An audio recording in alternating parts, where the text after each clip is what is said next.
Today, we're going to jump into the Wayback Machine to 2014 to see if the Sony a5100 is still relevant in 2018. Let's go.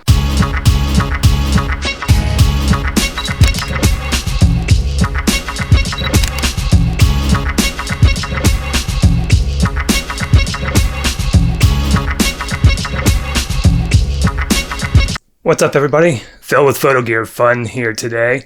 We're going to take a look at the Sony a5100, see if it's still relevant today. Hey, if you're new to the channel, please consider subscribing. If you do subscribe, please click on that bell icon, and that will allow you to be notified whenever we go live or have new videos. Also, if you like this, give it a thumbs up. If you don't, give it a thumbs down. Leave a comment if you'd like to. We can have a chat in the comments.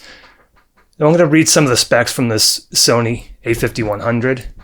It's a camera that was released in 2014. We're going to see if it's still relevant today and still usable. So just a quick run through the specs. It's got a 24 megapixel APS-C sensor. It's got a 179 autofocus point system. The max shutter speed is 1/4000th of a second. It comes with NFC and Wi-Fi connection, and there's a Sony app that you can use to connect to your phone and transfer pictures back and forth. It also supports the Sony Play apps. It does 1080p video at 60 frames a second at 50 megabits. It shoots an AV-CHD codec as well. There are stereo microphones, and we'll get into that and see how this sounds. The battery life is rated for 400 shots, and it weighs just 10 ounces or 283 grams. It's really, really small. We'll do a comparison. We'll show you this side by side with its bigger brother, the a6500. So those are the specs. What I want to do is just kind of run through an overview. I'm going to show you how the camera looks, how it works. We'll talk a little bit about the handling. I'm going to show you some video, and this really is going to focus more on video than photos. I'll show you a couple of photos that I've taken, but this particular video is talking about the video capabilities, specifically vlogging.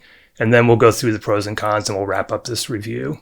Okay, so I wanted to walk you around the camera. Starting at the top, you can see you have your wide and telephoto. So if you have a power zoom, you can use that. Your on and off button. Got the movie button, recess movie button, which I'm not a huge fan of, but what can you do? Got a pop-up flash, which can be moved. On the back, you've got that LCD screen, which does flip up. And it is a touch screen. Menu button, typical D-pad, a play button, and a trash button. One of the things I really like about the design is this has your SD card slot on the side, which is great. So when you're on a tripod, you can change your SD card when you need to. There's also this little door that will allow you to get just to the charger. So this can charge via USB, but you can't power it via USB. On the front, you can see that kit lens. It's a 16 to 50 lens, f3.5 to 5.6 optical steady shot built in. It's a 45 or 40.5 millimeter thread if you want to put some filters on there. It is a interchangeable lens camera, and you can see that 24 megapixel sensor that's exposed. On this side, you've got your NFC, so if you have an Android phone, you can touch that and associate this camera to your phone so that you can send photos and video over. On the bottom, you've got tripod mount and your battery. And the battery is rated at 400 shots again and does pretty well with video. And then on this particular lens, you have a power zoom, so you can zoom it with the switch on the top, or you can use this as well. Talk a little bit about the handling. It is small, it's tiny. I'm going to bring in the a6500. So you can see this is the a6500 here, and this is the 5100. You can see the grip of the a6500 is bigger, but overall it's just a bigger camera. And on the a6500, I can get almost my entire hand on the grip. With the a5100, my pinky kind of hangs off, which is not necessarily the greatest, but it's not terrible either. Again, you get that flip-up screen. It doesn't flip down, so you can't, it's not articulated in that way, so you wouldn't be able to do something above your head, but it's not bad. Again, the grip's not bad. You've got a pad here for your thumb, which makes it comfortable to hold. It's really not a bad setup. You've got the again, the zoom lever here if you want to use that. And then you can use the zoom with this kit lens on the side. So that's a little bit about the handling. I'll show you some video and photos that we took with this, get to our pros and cons, and then we'll wrap up this review. One of the main reasons I considered this camera is as a vlogging camera. Again, it's really light, it's really small, it shoots 1080p, so there's no 4K, but I'm not looking for 4K for vlogging purposes. What I want to do is I want to show you a couple of videos. I'll show you a vlog style video. I want to show you a video with the kit lens on it, which has this 16-50 kit lens. Also want to show you with the Sigma 1.4 lens, which is a great lens for Sony E-mount systems, and you can see the difference. And I'll show you the kit lens has an aperture of 3.5, which means it can only open up so much to let in so much light.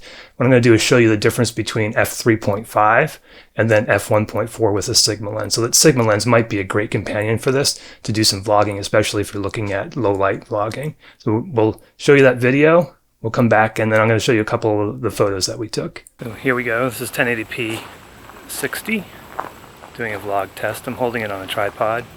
There's image stabilization on the lens. Got face detect on, just to give you an idea on how this looks. I've got auto ISO on, which means it should adjust accordingly. Aperture set at 5.6, and this is the onboard microphones. So what you're hearing is what you'll get on board. I do have wind screens on them. It's not windy out today, so it shouldn't make any difference, but it will in the future. I'm speaking at a normal volume. This is 16 millimeters, so you can see and get a pretty good amount of area into the picture. So this is 1080 60p video, stabilization on the lens on, and that's it. Now we're going to go inside, and I'm going to show you the difference between this kit lens, which is at f3.5 maximum aperture, and the Sigma f1.4 lens, which can go to f1.4, which means it'll let in a lot more light. And we'll see that in a minute. Okay, so this is what f3.5 looks like. I'm just going to slowly roll the aperture, and you'll see the difference.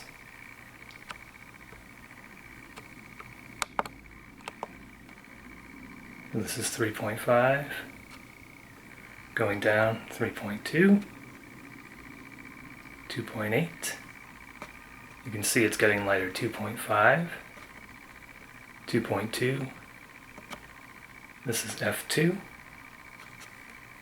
f1.7, f1.6, and f1.4. So you can see here is f1.4, which the Sigma lens will open up to, which means you're getting more light.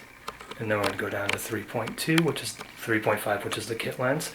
You can see it's quite a bit darker here. So that's really one of the big advantages of pairing this with that Sigma f1.4 16mm lens. So that was the video. I think it looks pretty good.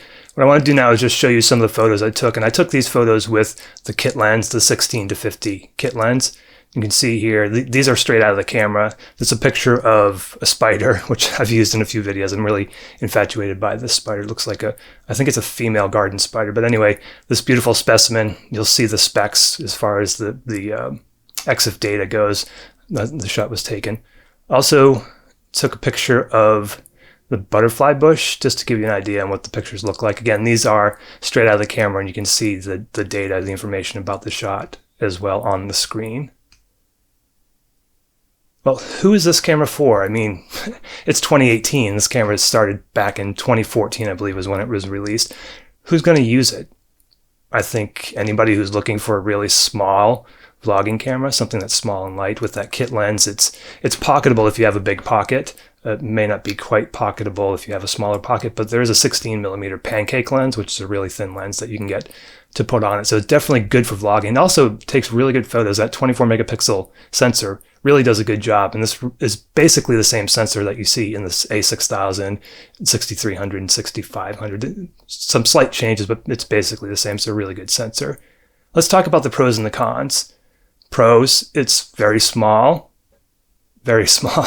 In fact, you saw it's the difference between the a5100 and the a6500. They look like, wow, there's just a huge difference. It's very light. It's 10 ounces. It weighs somewhere probably around a pound or just under a pound with that kit lens on there.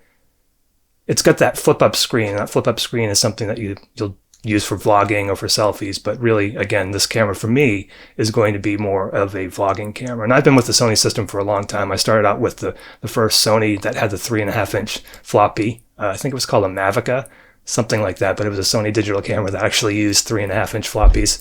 If any of you remember those, it's a great value. I got this one for $350 just for the body, but you can get a kit that has the body and this kit lens for $450. So it's a really great value. Again, technology is a little bit older, but I think it holds up well against some of the modern cameras if you're talking about 1080p video and photos. And it takes great video and great pictures. I'm really satisfied with that. The cons, no 4K, not a big surprise, right? In 2014, I don't think there were any 4K compact cameras. Not a big deal if you're not looking for 4K. If you are, obviously, then you wouldn't even consider this camera. There's no viewfinder. The a6500, the a6000, a6300, they have optical viewfinder, digital viewfinders that you can look through. So on a really sunny day, you'll be able to see much better. This back screen is good, but there are some times when the sunlight might be too bright, so you really can't see what you're trying to take a picture of. You can turn the brightness up, but you may run into issues with that without a viewfinder. And there's no mic jack. You heard the audio. You can make a choice whether it's good or not. I think with a little bit of post-production on the audio, I think the audio will be fine. Obviously, having a mic input would be better. You'll be able to get potentially better microphones, but that's really it as far as the cons go. So if you're looking for a good vlogging camera that's small and light on your bank account, I really recommend this a5100. Again, we're going back to 2014, 2015, but I really think it's a great camera for photos and vlogging. This is Phil with Photo Gear Fun. Get out there and have your photo gear fun. Thank you so much for watching this video. We will see you again in the next one.